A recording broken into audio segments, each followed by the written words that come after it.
Juniper Ridge, Montana territory. Autumn of 1885.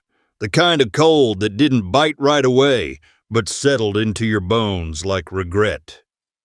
The wind came down from the mountains with a sigh that sounded almost human, stirring dust across the dead furrows of Evelyn McCrea's land. Once her wheat fed half the valley. Now crows wouldn't bother with it. The fields lay brittle and gray under a pale sky, the last of summer long gone, and the first frost already whispering at the edges of morning. Evelyn sat on the porch of the farmhouse, wrapped in a wool shawl that had belonged to her daughter. Her hands, scarred from years of labor and loss, clutched a tin mug of black coffee, long since gone cold. Her gaze was fixed on nothing and everything: a broken fence post, the skeletal apple tree, the silence. She had spoken only to the wind for months. Behind her, the house sagged inward like a dying thing. The front door hung a little crooked on its hinges, and the windows hadn't been cleaned since the last funeral. Evelyn hadn't lit a fire in weeks. She didn't need warmth, not anymore. And then a figure at the gate. It appeared with no warning. One blink, and it wasn't there the next, and it was. A boy. Maybe 13, though so thin and gaunt he could pass for younger. His jacket hung on him like it had belonged to someone else, someone broader in the shoulders. The sleeves covered most of his hands. His boots were mismatched. He carried a canvas satchel torn open at one corner, contents unknown. Evelyn didn't move, just narrowed her eyes and took a slow breath through her nose. The boy didn't approach. He just stood there, a ghost at her gate. The wind played with the edges of his coat and tousled his hair, a coarse black mess that curled at the ends like it had never known a comb. His skin was pale, but his features carried the sharp lines of some other heritage. Eyes slanted gently beneath long lashes, dark like the earth after rain. Half Chinese. Evelyn guessed, a rare sight out here, rarer still, without an adult to hide behind. He raised a hand in a hesitant wave. She didn't return it. They stared at each other like two animals unsure of territory. Finally, she called out, not kindly, but not cruelly either. Just tired. You lost.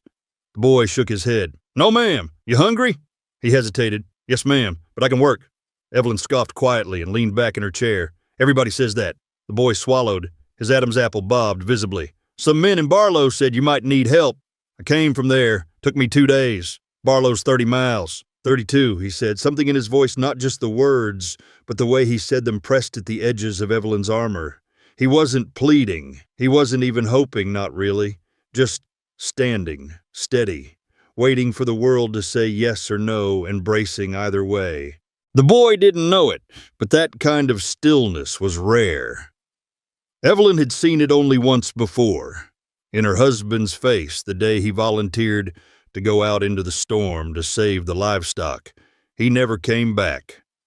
What's your name? She asked. Emmett. No last name. He blinked once. I have one, don't use it much. Evelyn let silence fall again. It wrapped around them like fog. She could turn him away, tell him to move along. She'd done it before. Folks came by with hands out with sad stories and eyes too bright with lies. But this boy hadn't lied, not once. He'd offered work, not sympathy. He hadn't even mentioned his limp, because she saw it now, just the barest hitch in his left step, favoring one side like something in the joint didn't quite align. You said you can work, she murmured. What kind of work? Anything, he replied. Chopping, hauling, cleaning. Used to help with horses before. Before what? My uncle remarried. Evelyn nodded slowly. That was enough. No need to say more. She knew that story. She'd lived that story in its own bitter version. With a grunt, she stood. Her knees protested like rusted hinges. She gestured toward the porch. Get in. One meal. That's it. The boy's shoulders sagged, not in disappointment, but in quiet relief. He opened the gate slowly, like afraid it might creak too loud. It did. As he walked up the path, Evelyn noticed the way his eyes scanned everything, The sagging porch beams, the dirt-smeared windows, the patch of land that once held corn and now held only thistle. He wasn't judging. He was seeing, taking inventory like someone who might fix it, if asked. Inside the house smelled of dry wood, cold ashes, and something faintly metallic, like old sorrow. She gave him bread and preserved pears. He ate like someone who remembered hunger well, but didn't let it show. Each bite measured careful, grateful, without a word. Evelyn didn't sit. She leaned against the counter, arms crossed. "You from Barlow proper?" "No, ma'am. My uncle's ranch was 2 hills south, near Dead Man's Hollow. Hell of a name. Hell of a place." She wanted to ask more. About the limp, about the satchel, about how a boy like him ended up walking 30 miles alone. But she didn't. Questions were like scabs out here, scratched too deep and you'd bleed more than you bargained for. When he finished, he looked up at her with that strange, steady gaze. "I can sleep in the barn." "No, you can't," Evelyn said bluntly. "Roof will cave in if you sneeze too hard." She turned away before he could thank her, before she had to feel what that might stir. As night fell, Evelyn sat on the porch again. The wind had quieted. Crickets sang a song too old for joy. From inside the house, she heard Emmett laying down by the fireplace. She stared out across her land, where the grass bowed low and the stars blinked through a hazy sky. For the first time in years, she wasn't alone. But she wasn't sure if that was a good thing yet. The wind returned with the morning dry and restless, like a horse long kept in its stall. It rattled loose shutters and combed through the fields, with fingers of dust carrying the scent of sagebrush and wood smoke. The sun hadn't risen yet, but the light was already changing, silver bleeding into blue like a bruise, healing backwards. Evelyn McCrea stood barefoot in her kitchen, the boards cold beneath her feet. She hadn't meant to be up this early. Age had a way of waking you before your ghost did. She poured water into the kettle from the tin bucket beside the door, set it on the wood stove, and listened to the fire catch. Its crackle was the only sound in the house, aside from the boy's breathing in the front room. Emmett. She still wasn't used to the name. He slept curled beneath her daughter's old quilt, his body so still he might have been carved from driftwood. In the light from the embers, his skin looked almost translucent, pale where it wasn't bruised or sun-scorched, with that strange, quiet nobility common to children who'd survived more than they understood. Evelyn watched him for a long time before turning away. She wasn't ready to admit what had taken root in her chest overnight. By the time he stirred, the sun had cracked the horizon and spilled gold across the warped porch boards. Evelyn sat outside, sipping bitter coffee from a tin cup and squinting at the rising light like it was an enemy she was learning to tolerate. Emmett stepped out quietly, as though unsure the invitation still stood in daylight. He held his arms tight across his body sleeves, too long boots, too loose. "Morning," he offered. Evelyn didn't look at him. "You snore." He blinked, then grinned. "That's so." She sipped her coffee, like a freight train with a cold. He chuckled soft and short, the kind of laugh that didn't get much practice. They sat like that for a while, 2 silhouettes, etched against a new morning, one hardened by grief, the other softened by it. "You gonna keep staring at the barn or fix it?" she asked eventually. Emmett followed her gaze. The barn slouched in on itself, like a drunk too proud to fall down. Holes in the roof let through shards of sun, and weeds sprouted where chickens once scratched. "I could try," he said, "if you've got nails and a hammer that don't bite." Evelyn stood, joints cracking like old timber. "Tools are in the smokehouse, if they ain't rusted through." That was the closest thing to permission he needed. By midday, the boy was shirtless, and the sun sleeves rolled, sweat streaking the dirt on his brow. He moved like someone who'd learned work as survival, not a task, but a shield. His left arm trembled under strain, the old injury evident, but he pushed through it without complaint. Evelyn pretended to weed the front garden, but mostly she watched him. He wasn't strong. Not in the way farmhands were. But he was careful, methodical. He studied the barn like it might speak to him if he listened hard enough. "You're wasting your time," she said after a while. Emmett didn't look up. "It's still standing, barely. Standing's better than falling." That silenced her more effectively than any insult could have. Later, they sat on the porch sharing a plate of pan-fried beans and stale cornbread. Evelyn passed him the last slice without a word. He took it just as silently.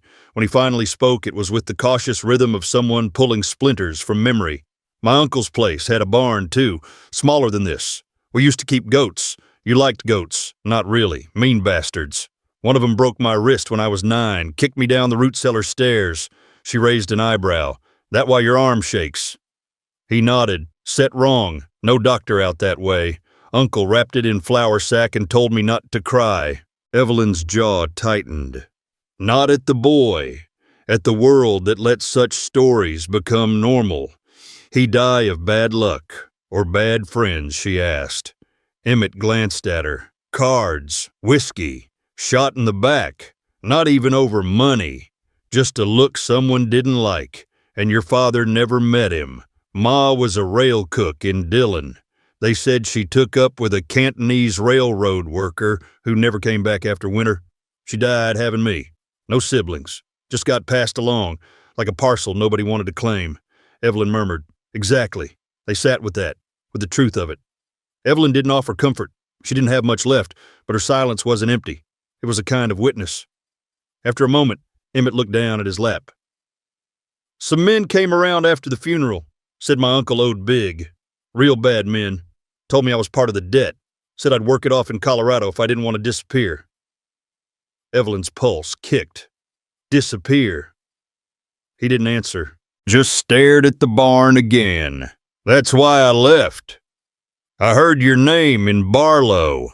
The barkeep said you were mean as a rattler and twice as likely to shoot. You came anyway. I figured mean was better than dead." Evelyn exhaled slowly. Her throat ached, not from emotion, but from the years of silence cracking under pressure. "Next time someone tells you I'm mean," she said, "believe them." "I do," Emmett said and smiled a little. "But you gave me bread, so maybe you're complicated." That night, Evelyn sat by the fire rifle across her knees. The boy slept on a pile of quilts nearby, hands curled beneath his chin, one leg twitching now and then, like he was outrunning something in his dreams. She didn't sleep. Her ears strained for hoofbeats, for voices, for the creak of old leather. Something in her had changed. Not because of Emmett, not yet, but because of the thing he brought with him, the flicker. It wasn't hope. Hope was for fools and graveyards. No, this was smaller. Hungrier, like a coal in the ash of a long-dead fire. All it needed was air. It started with a silence too still. Not the peaceful kind, but the sharp-edged quiet that comes before thunder. Evelyn felt it in her skin before her ears, caught it in the stillness of birdsong that never came in the wind, that suddenly forgot how to breathe. She set down her mug.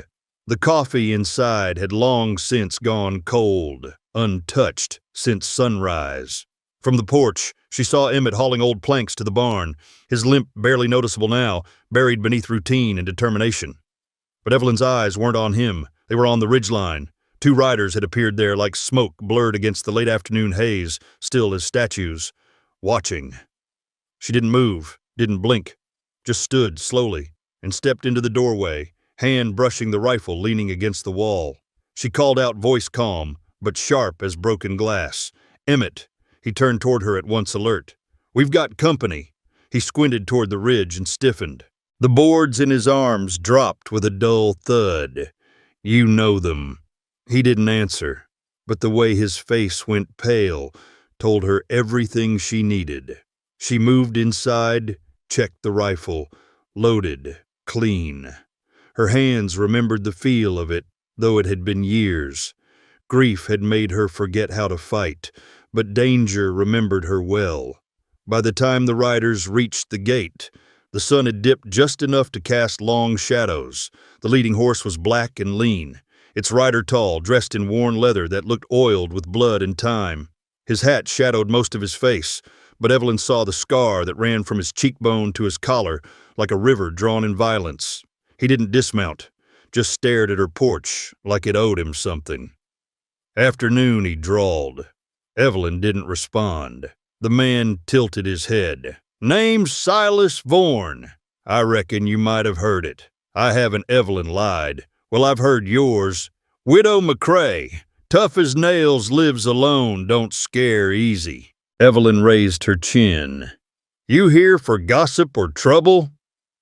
The second rider, a shorter, bulkier man with a mustache like a bison's tail, laughed under his breath. Silas smiled, but it didn't reach his eyes. "Neither. We're just looking for someone." Evelyn's stomach tightened. Wrong place.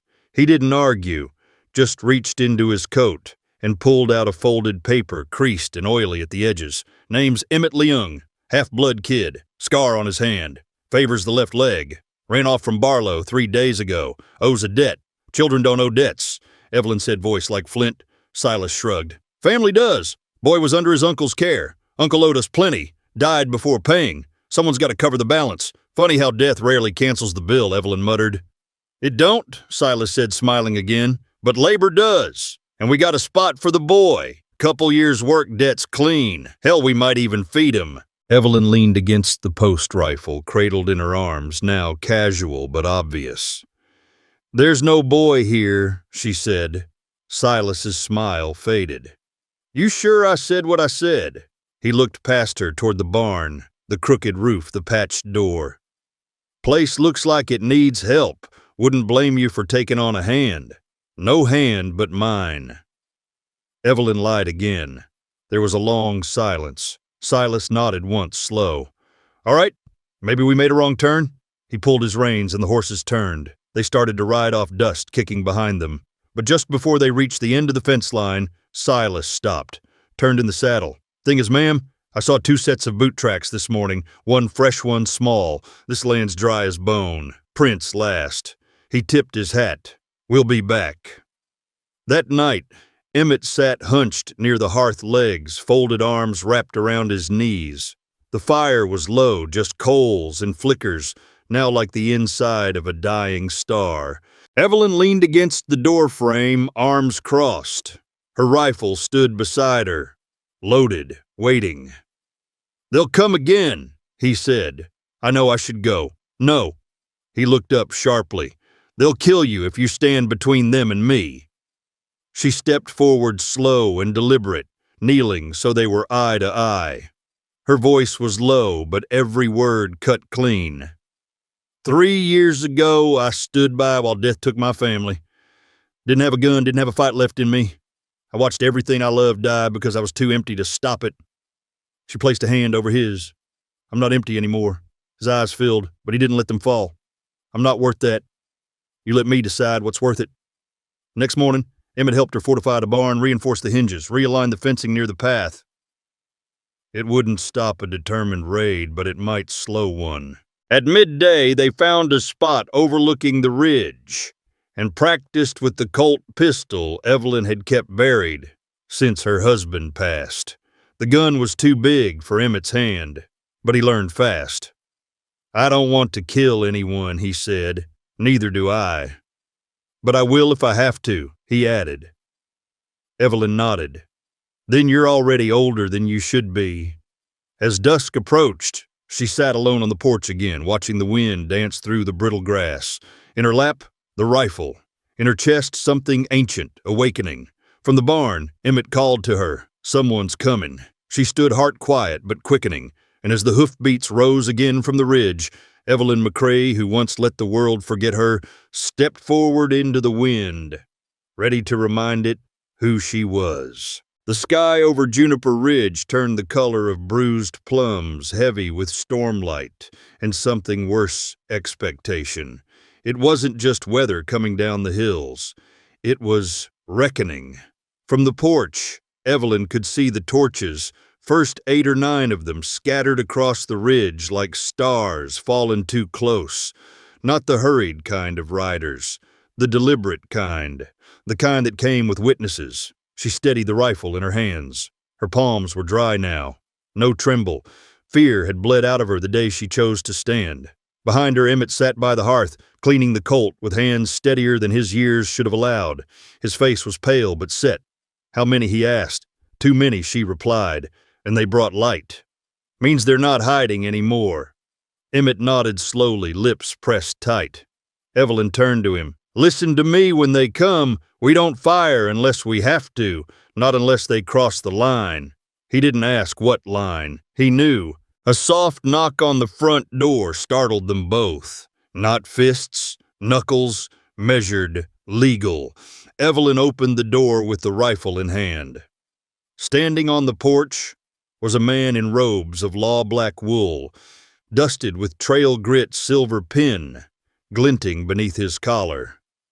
Territorial Judge Clayton Price, known across 3 counties for his firm interpretation of property and debt law. Beside him astride a mule sat a thin man in a bowler hat. His shoulders stooped, his eyes avoided hers.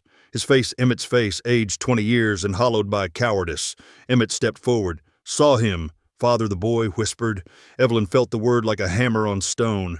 They gathered in the yard, torches circling like a noose. Silas Vaughan leaned against a fence post, arms crossed, a smug smile, carving lines into his scarred face. Evelyn stood in the doorway, back straight, as timber rifle resting in the crook of her arm. Judge Price cleared his throat. Mrs. McCrea, I've come under legal writ to settle a debt owed to Mr. Vaughan's firm, relating to one Henry Leung, who prior to his demise signed over guardianship and associated obligations of his nephew, Emmett Leung, to his next of kin. He gestured to the man in the bowler hat, Mr. Thomas Leung, biological father. Evelyn didn't look at the man. She looked at Emmett. His face was blank, not from surprise, but from a quiet death inside. Price continued. Mr. Leung has agreed to satisfy his late brother's debt through reassignment of his son's service contract to the firm. All parties have signed. Evelyn's voice was ice. You're selling him. The judge blinked. The law recognizes labor in lieu of unpaid financial obligations. He's 13, 14 in 2 months, and fully capable of physical work. She took a step forward. And you, Thomas, you agreed to this. The man didn't look up. It was the only way. They said it was either him or my wife's sister's boys. We got mouths to feed. You gave away your son to save children who aren't yours. He flinched. He's always been different. That was when Emmett spoke. Quiet even, but every syllable like a blade. You didn't want me when I was born. You gave me to Uncle Henry. You never wrote, never asked. Now you show up with a judge and call yourself a father. He looked up, eyes wet but burning. You're a name on a paper. That's all. Silence.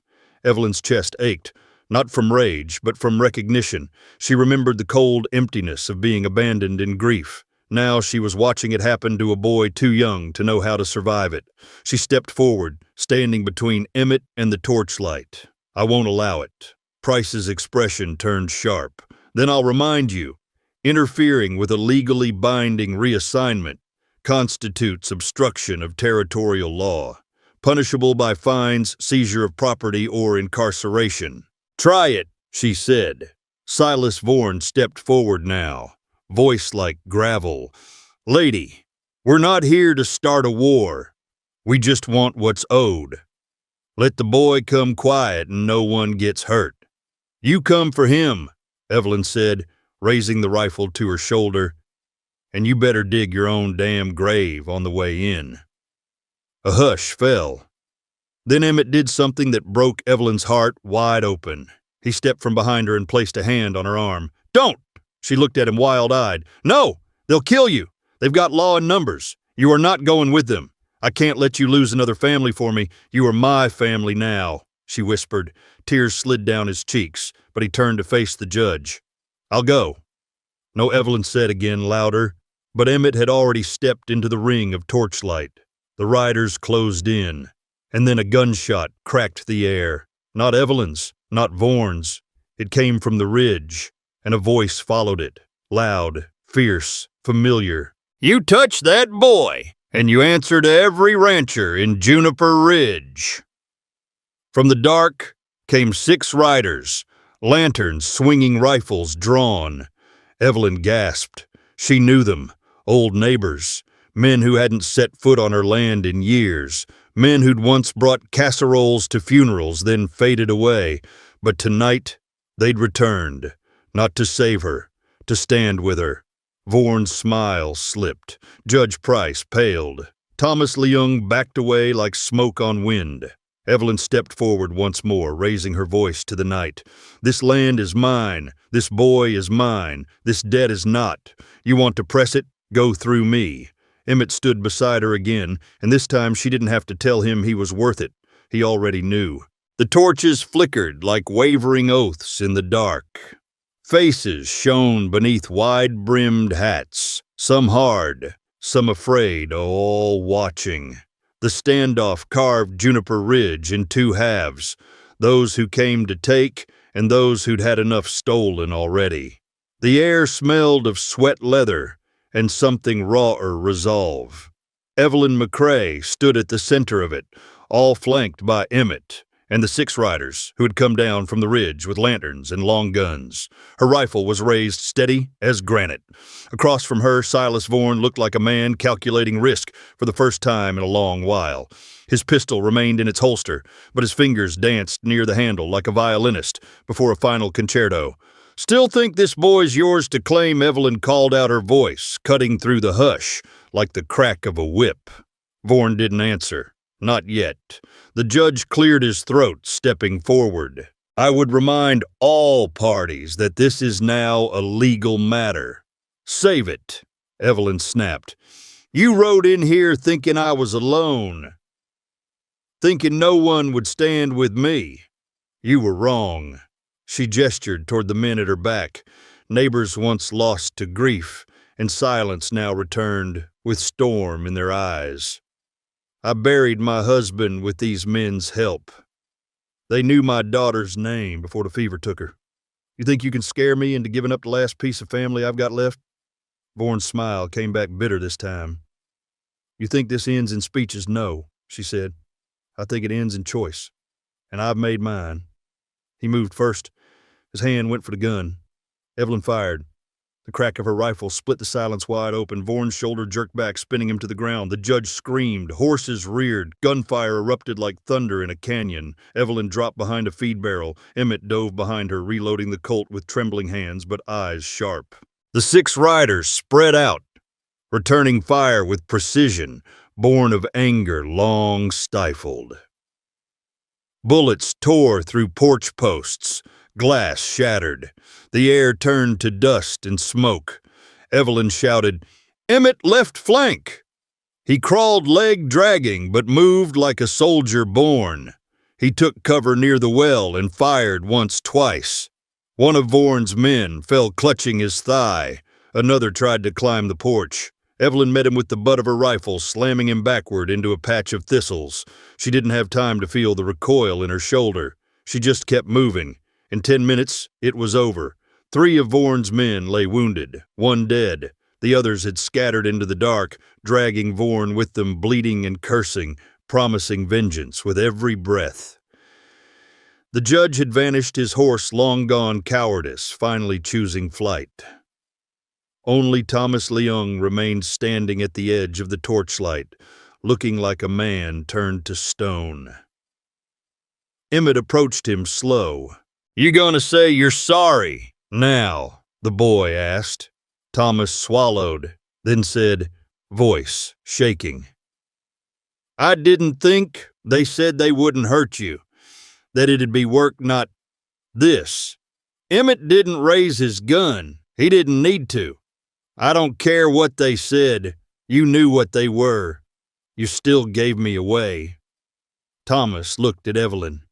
"He's still my blood." She stepped between them. "And yet, you didn't bleed for him." He opened his mouth, but the words never came. He turned and walked into the dark. No one stopped him. They buried the dead the next morning. Vaughn's man in the back pasture. No name, no prayer. The wounded were bound and left with water, told to crawl to town if they wanted mercy. Evelyn stood over the gravesite as the sun rose gold, cutting through the fog like a blade through silk. She felt older than ever, but not empty, not anymore. Emmett joined her hands, still dusted with earth. He looked out over the land, the barn, the porch, the broken pieces of a life that now felt possible. "You think they'll come back?" he asked. She nodded. "Maybe. What then?" She looked down at him. "Then we fight again, and we keep fighting, until they understand. Understand that we're not theirs." Weeks passed. The town buzzed with rumor and awe. The widow of Juniper Ridge became legend overnight. Lawyers came sniffing but left empty-handed when Evelyn handed them documents. Emmett's uncle had foolishly left behind proof of fraud, forgery, coercion. The land was quiet again, but not lifeless. They repaired the porch, the barn, planted rows of winter rye, fixed the roof one stubborn nail at a time. Evelyn taught Emmett how to ride, how to mend fences, how to shoot straighter. He taught her how to laugh again, not loud, not often, but real. One afternoon, as golden light stretched across the fields, Emmett stood on the hill behind the house, watching the sun sink low. "I was nothing before I came here," he said softly. "You were always something," Evelyn replied, walking beside him. He looked at her eyes, damp. "You saved me." "No," she said. "You saved me." They stood there together, boy and widow, orphan and warrior, broken souls, mended not by miracles, but by the simple act of standing when everything else said fall. A gust of wind stirred the grass at their feet, and Evelyn felt it again, that flicker in her chest. Not a blaze, not yet, but the ember, still glowing,